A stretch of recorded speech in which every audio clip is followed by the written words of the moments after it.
Hey, greetings once again, my fellow geothermal students. Let's take a look here at topic 10 already, huh? Let me get this. Yeah, so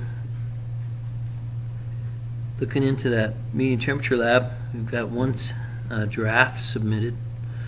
You see in topic 9, that's where we had our medium temperature lab submit data. And you can see that here's your at submission right here. Submission button right here at the bottom. I don't want to push it because it might blow me up. No, but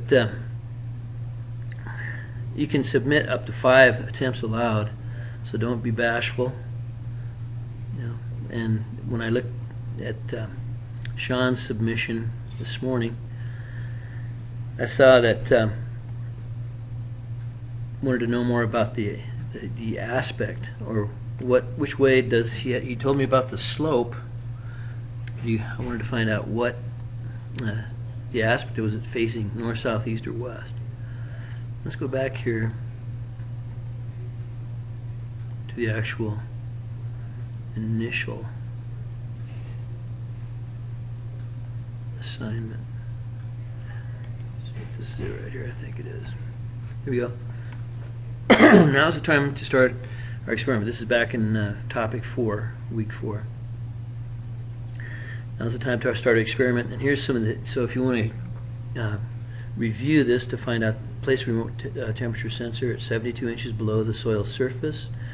Also place a temperature sensor at the soil surface in a shaded, protected area, so the sun's not shining on the, and that, of course that's pound a pipe or whatever to get 6 feet below the ground. Sean used his outhouse, which is, yeah. Here's the sensor. Joe used this sensor, and he got a lot of good data out of that. Let's make sure that, I want to talk about the soil types. That must be in the next assignment here. Okay, then in your write-up, I'd like to make sure that give me some information as far as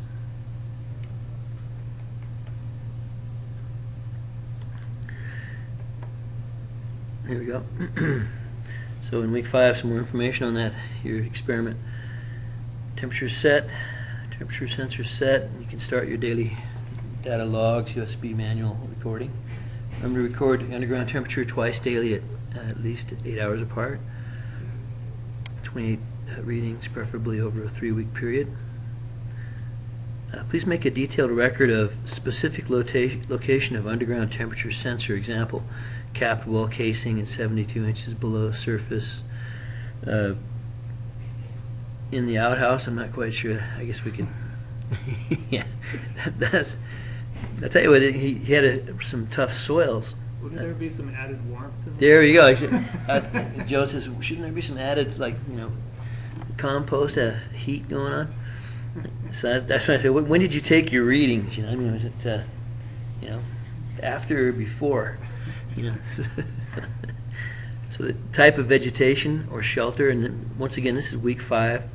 So in your write-up, tell me what, are you underneath a great big tree, or are you out in the desert? You open. Surrounding surface temperature sensor. The surface sensor must be protected from sunlight. Then the aspect of your site, north, south, east, and west. Slope of the site, and if you really want to get some extra credit, what's going on with your soil. And we'll see in Sean's that he actually had some information on the soils that Some pretty big fluctuations in his yeah. earth temperature.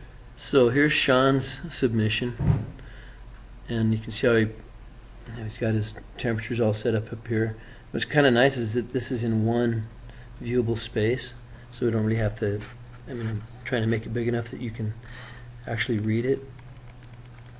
Try it a little bit larger maybe, huh?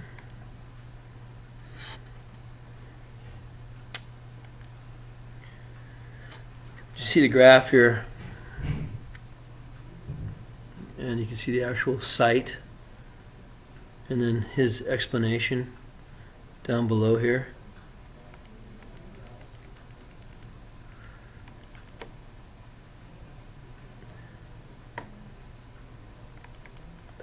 The detail with the soils, I thought digging a hole would be a very difficult task with the shovel at 5,100 feet in the rocky sapphire soil.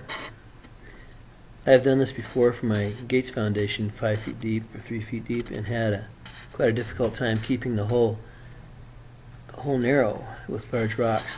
Well, and trying to get 72 inches, 6 feet underground, your shoulders get involved, so it's got, you got to have a pretty big fat hole. Unless you have a backhoe. Definitely would have appreciated a backhoe. Or you use a drain, or like Sean did here, you use an outhouse. Because evidently his hole is 6 feet deep. I mean, I guess he's gonna. The outhouse hole felt was a good option since it was 6 feet deep. It's fairly fresh. Okay, I don't know how fresh it'd be, but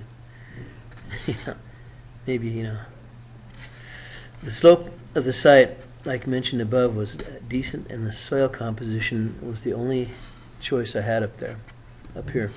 The details about the composition of the soil at the site are from the site evaluation, and you can see the details on the soils right up here. Properties, the outhouse hole. Depth from 0 to 8 inches. Loam. Structure's blocky. Color dark brown. This is your, the first foot or so is probably, now how much insulation is there at that point. Then here, how conductive are the soils? There's silt, loam. It's not, relatively dense. So if it's moist, it'll conduct heat. The heat will conduct through it well. If it's loose 40% gravels, it's going to have airspace, and it'll tend to insulate. So, and what we're trying to do here is get isolation of at 6 feet to see what the temperature is down there. Let's make this a bit bigger.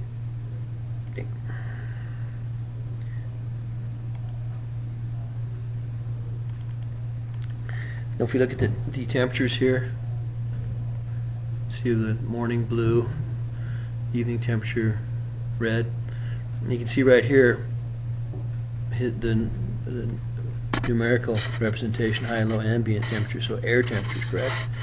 And then his sensor temperatures, surface, or evening and morning.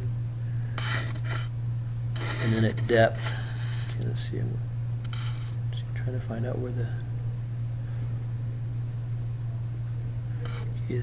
definition. So I see the air temperatures, 82 high, 44 low. In the graph as you're going across here, where it crosses over.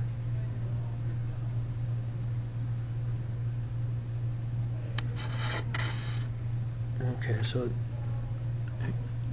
there's your surface temperatures right here, and here's your underground temperatures twice a day. Very good. So they really fluctuated quite a bit, 53, 55, so a couple degrees like that roughly. This one here, about 1.5 degrees. Well, this one really spiked out down here. Can't quite see that number.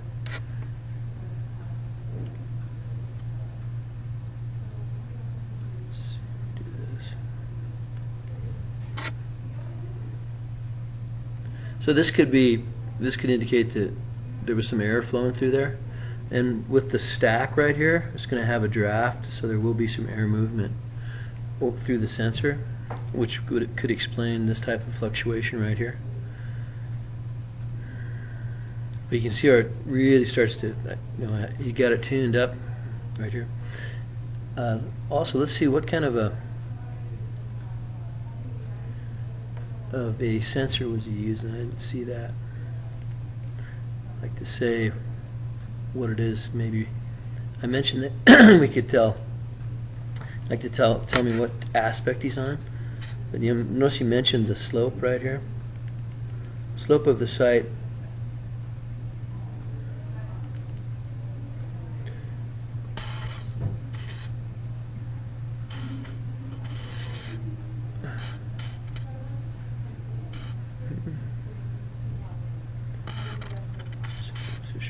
Where'd that slope go? Okay, the slope of the site, like mentioned above, let's see, where's it at?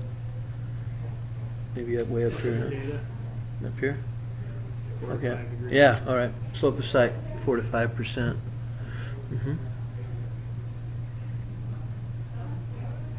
So an easy way to get this, your slope, is just to go out there with a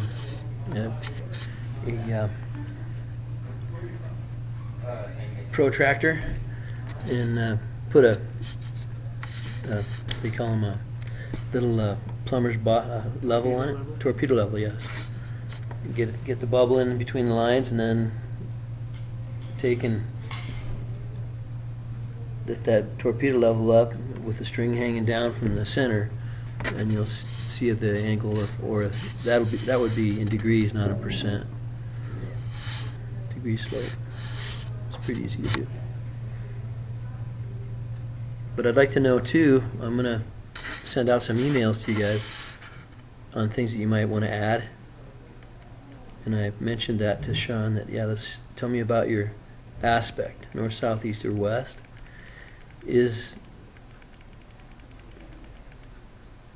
What kind of sensor was he using? I don't see that here, so I'll mention that to him also. But I want to make sure that I get that to you in writing so that you can refer to it. But this is a nice summation in one clean page. Just need a little bit more about the aspect, and I'd like to know what sensor he's using.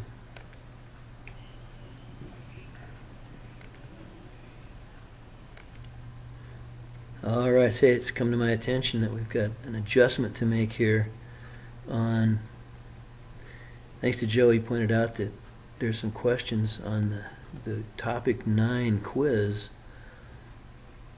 from an article that was not accessible to you, right here.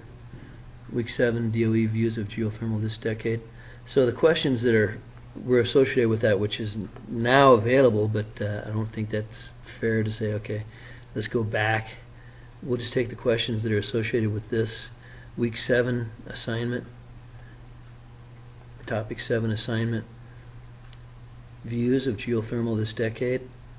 And it was, the article itself was from 2005, so it's quite dated. So we'll take those questions and pull them off the quiz. And so don't worry if you're going, well, where was that? But if you do want to go back and look at this, feel free, be my guest. But don't worry about, I think it's the first 5 questions are related to this article.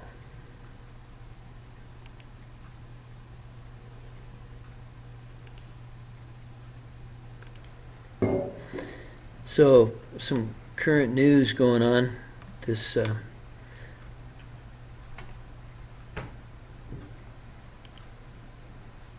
good, we're doing it.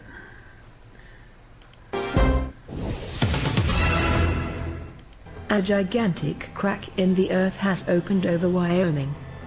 The gigantic opening was spotted in the Bighorn Mountains in Wyoming this month.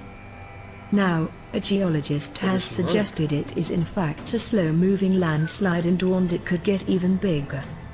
The Wyoming Geological Survey's Seth Whitk told Grind TV, "Without getting out there and looking at it, I can't be positive, but from what I've seen on the internet it looks like a slow-moving landslide." He told the website, "A lot of landslides are caused by subsurface lubrication by ground moisture or water and things like that, or in this case, a spring." Whitk told Grind TV, "The crack might get larger as long as there's room for it to move, it could keep moving." He explained to the Powell Tribune that a number of things trigger them: moisture in the subsurface which causes weakness in soil or geology, and any process that would weaken the bedrock, or unstabilize it somehow. Wyoming Geological Survey spokeswoman Sham Wanderson told the newspaper, "All we have seen is pictures since it is on private land. It's hard to assess without someone on the ground looking at it." The newspaper reported that geologists will need the landowner's approval to go on the land in order to determine the cause. It's been estimated 15 to 20 million yards of movement have occurred, and the gash is believed to be 750 yards long and about 50 yards That's wide. huge, man. A hunting outfitter company called SNS Outfitter and Guides earlier shared an image of the site on Facebook last Friday, writing, "This giant crack in the earth appeared in the last 2 weeks on a ranch we hunt in the Bighorn Mountains. Everyone here is calling it the gash. It's a really incredible sight." On Monday, the company posted more information on what's behind the crack. It said, "An engineer from Riverton, Wyoming came out to shed a little light on this giant crack in the earth. Apparently, a wet spring lubricated across a cap rock. Then, a small spring on either side caused the bottom to slide out." He estimated 15 to 20 million yards of movement. By rangefinder, an estimate is 750 yards long and about 50 yards wide. Some kind of big crack, huh?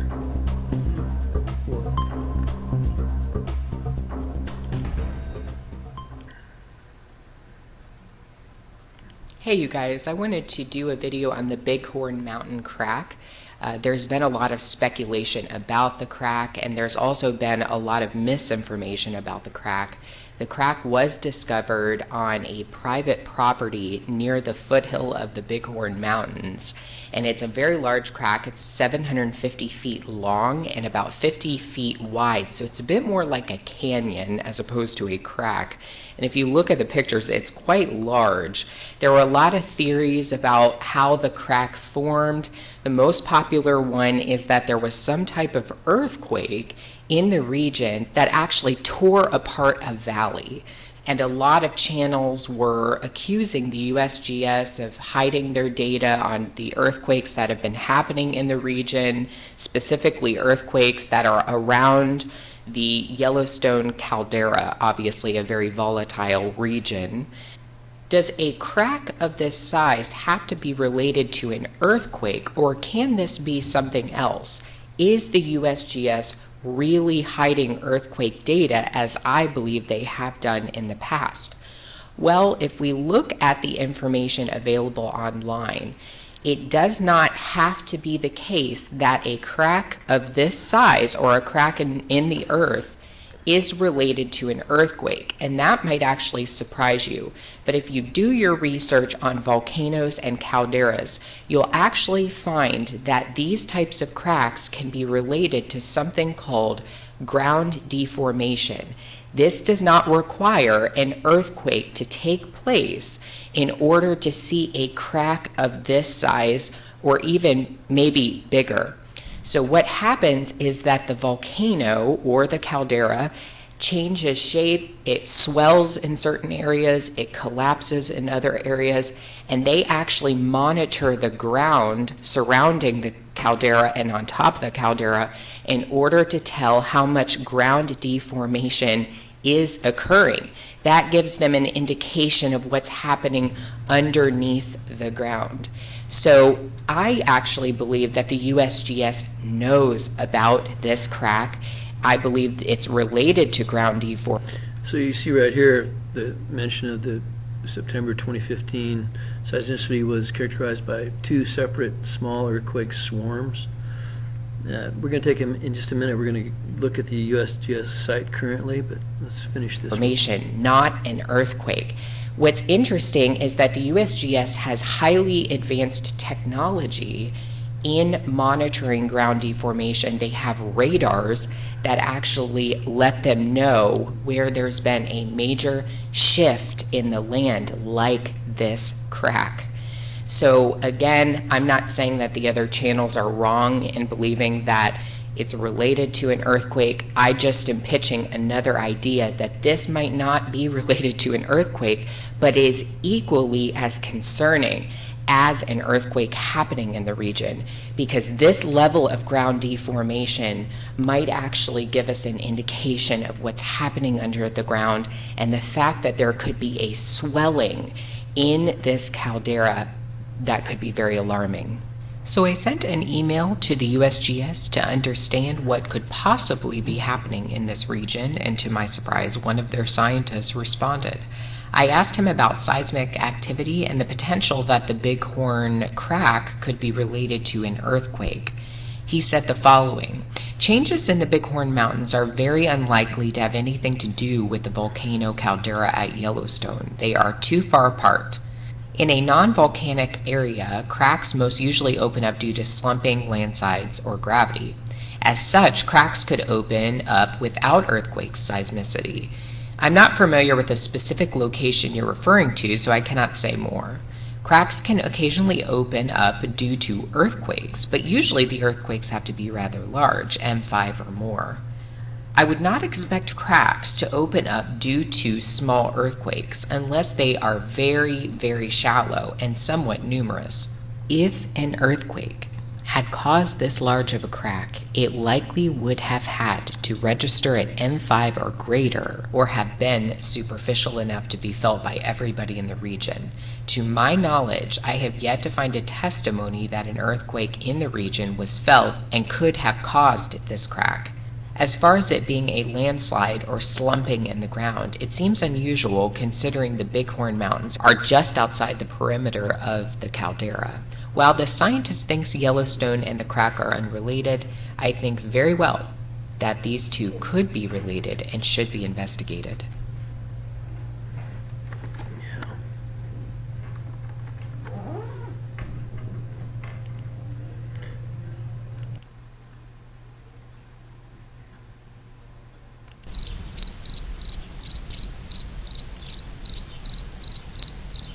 Hi everybody, thank you for joining me. Here's your morning report. What's going on at Yellowstone? They had a very large earthquake that isn't being reported yet. Maybe they're hoping you'll think it was the 7.5 that they had over here by India. Now I want you to look at the time. It was at 9:32 Universal. But at 9:24, you notice this earthquake here. This is Maple Creek. They've had a lot of earthquakes. This was at about 9:23, 9:24 Universal Time. This occurred afterwards. It takes a minute for an earthquake to travel 350 miles per minute before you get the P wave. What I noticed about the signature of these earthquakes that I'm going to show you, it seems to have traveled across the park in this direction. Weaker signals are over here on the north and south end. This is Little West Thumb. See, it's a little bit more south.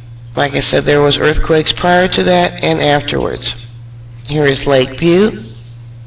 Here's the signature for this. Now this is cranked really too high, about 1600, 1800 from what I remember microvolts. Joseph Coat. Again, along this line is where this earthquake really showed up.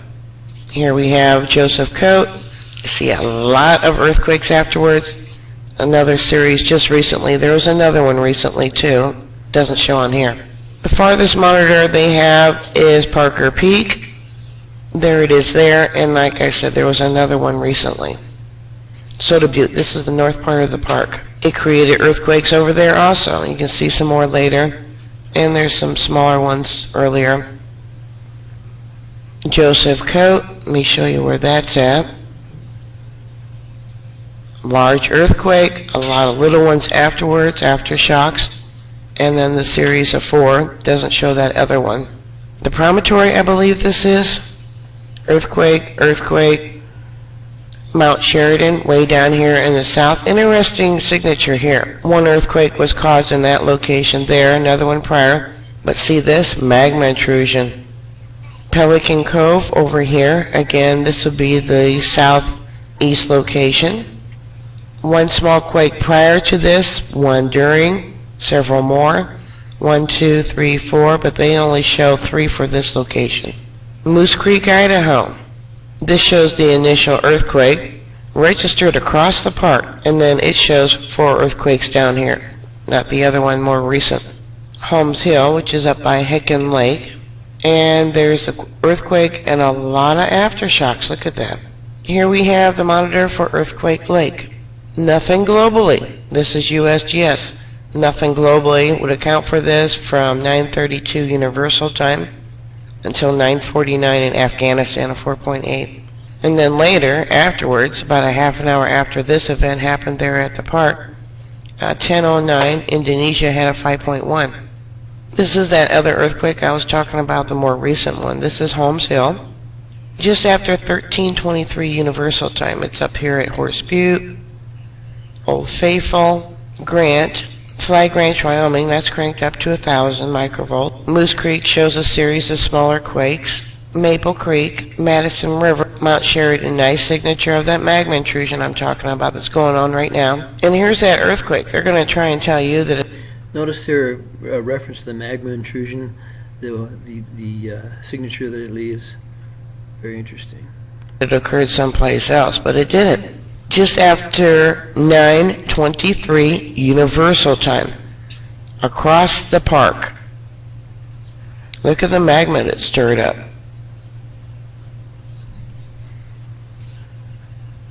The one in India at 9:32 Universal Time, the 7.5. Nothing globally before that. Nothing to see. Please move along. Go someplace else, right?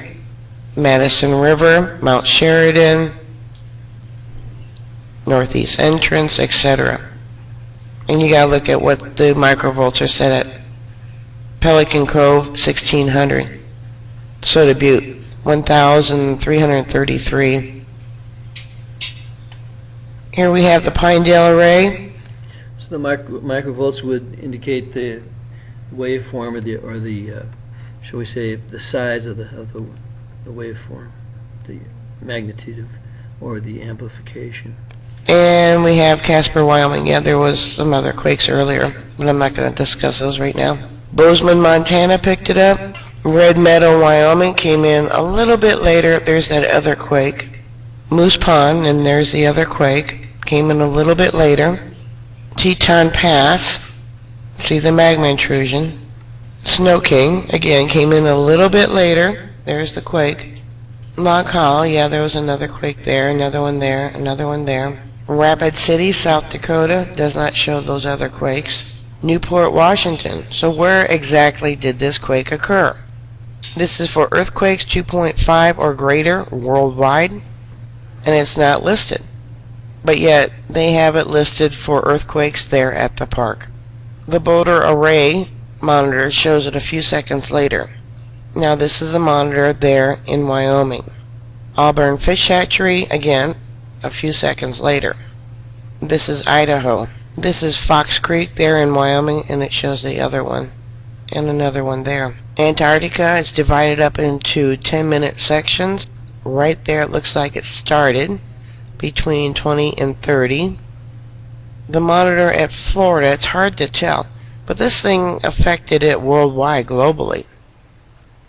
Something major happened that affected the park there. These are the monitors for global.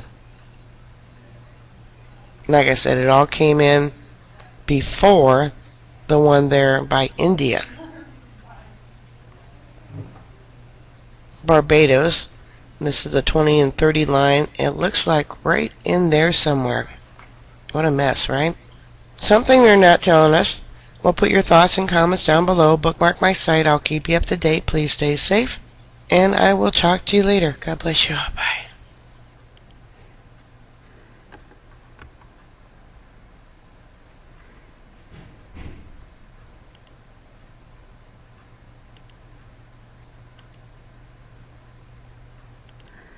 Let's go ahead and take a look at the resource that you have in your course here. usgs.gov earthquakes. You can see what we got right here. Magnitude 1.3, 45 kilometers east of Old Faithful, Geyser, Wyoming, and that was today at 11:45 Universal Time.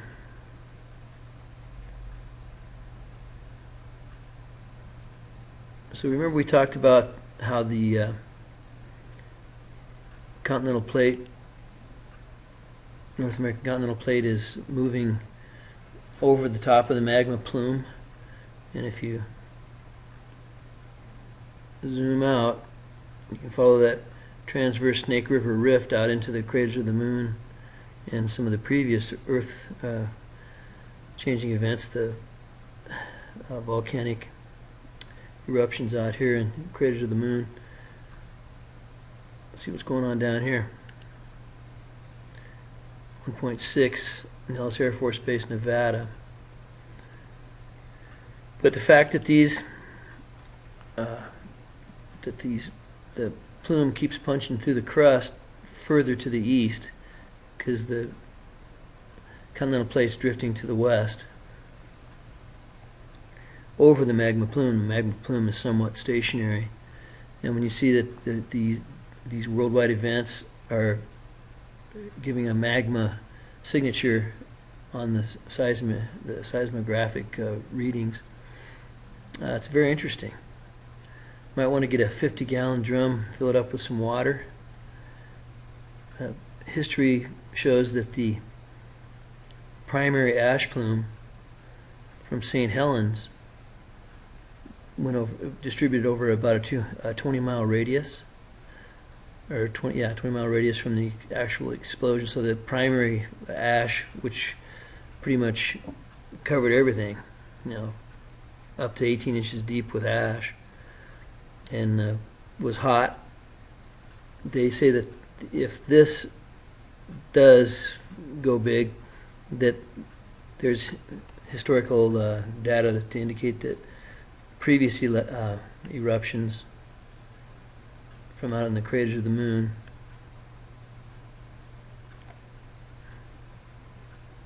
what you see here, that the craters of the moon indicating that the magma plume is punching through the crust further to the east, because the crust is moving that way, correct? But they found primary ash deposits from these previous eruptions in Tennessee, so that the primary ash dispersal could be 1,200 miles. But the prevailing westerlies are going to kind of blow things east. But it could be a globe-changing event, so